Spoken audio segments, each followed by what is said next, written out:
Well, a bit of good news at least. Eskom has downgraded power cuts to stage 4 until Sunday morning.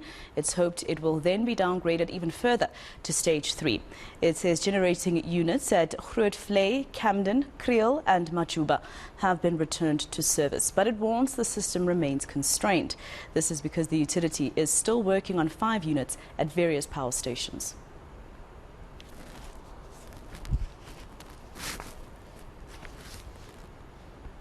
Well, it's the eve of the critical ANC National Elective Conference. The party is holding its last National Executive Committee meeting today. It will iron out final preparations and developments in the last 24 hours. At the same time, registration of delegates has begun at Nasrec. And our senior reporter, Siphamandla Goge, is there and he joins us now live for an update. Sipa, what's the latest now at Nasrec?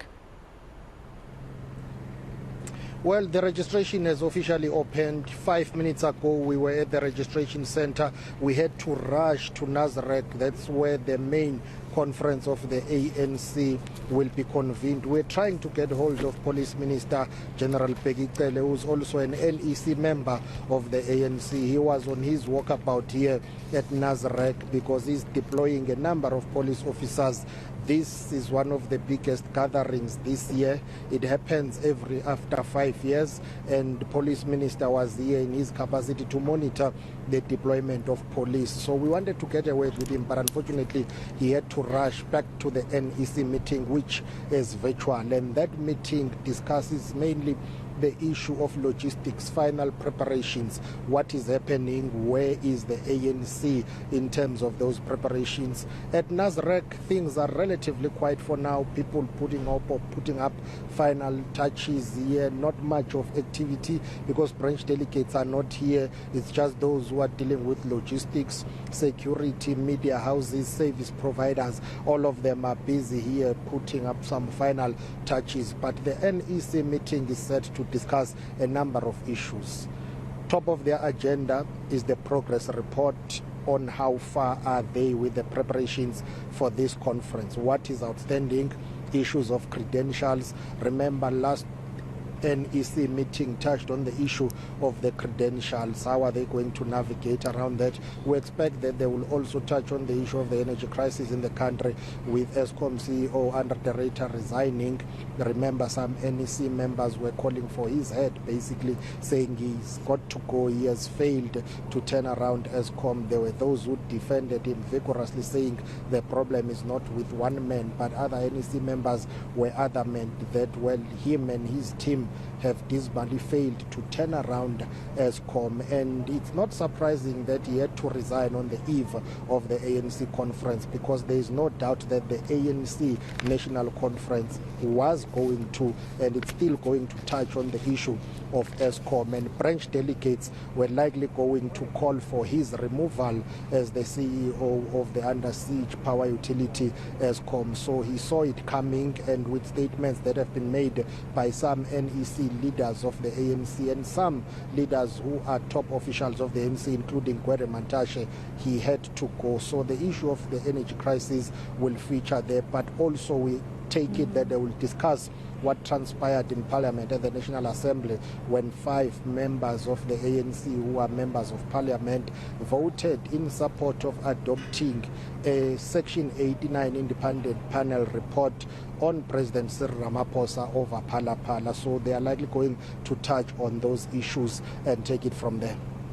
And Sipa, in terms of what they're discussing in the NEC today, I wonder what kind of issues you expect that they should bring up. Would they bring up the debate in Parliament and those who went against the party line?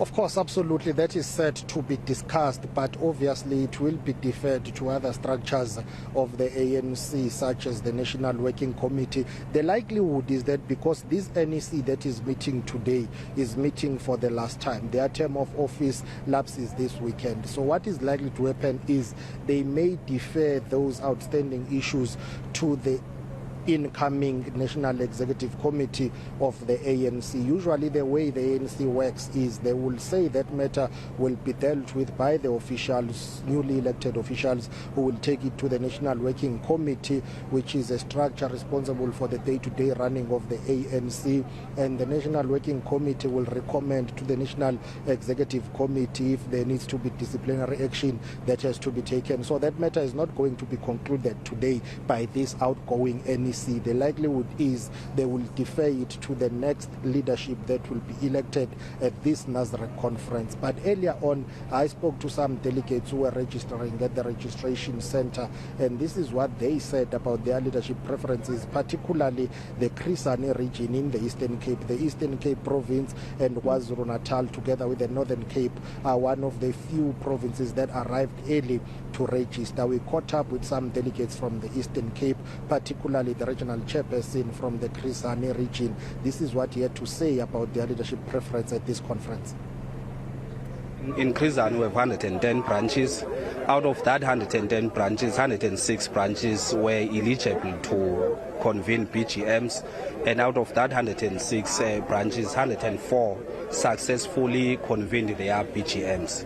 And flowing from that exercise, of the 104 branches, only one branch nominated differently. 103 branches nominated in the same way. So the mandate, as you would then take from the outcomes of the branches, is quite clear, because out of that total, overwhelmingly, the branches in Chris Hani have nominated Cyril as the president, have nominated Comrade Oscar Mabuyane, our provincial chairperson, as the deputy president. They have nominated Comrade Gwede Mandashe to come back as the national chairperson.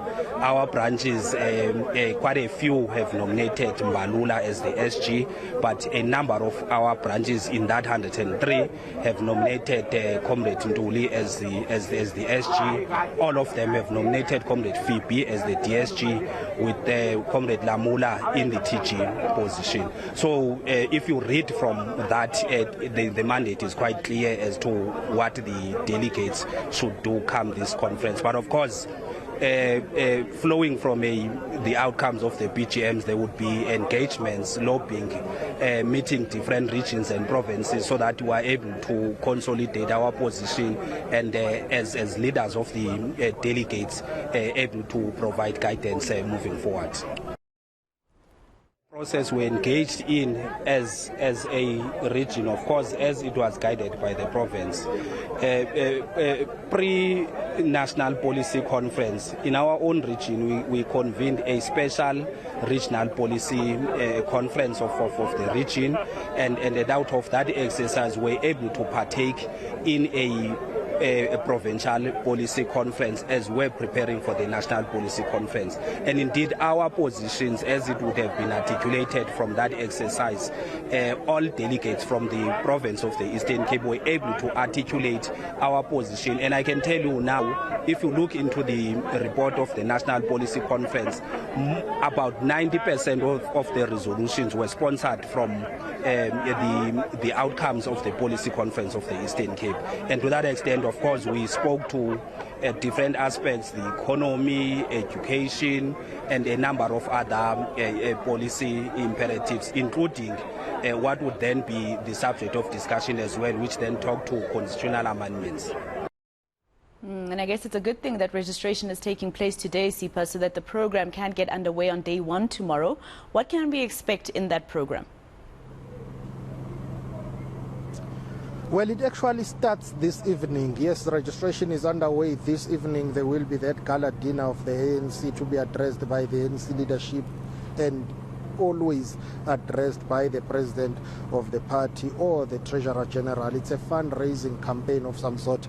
The ANC is broke, under siege. They need each and every money that they can get, each and every cent that they can get. So it starts tonight with that fundraising gala dinner, and then tomorrow it will be the opening of the national conference of the ANC. Delegates would have trickled in here, and we expect that the program will get underway in the afternoon or so. And once things are ready to get moving, then the conference will be officially opened, and then it will signal the start of that conference. More than 4,000 branch delegates will be attending this conference.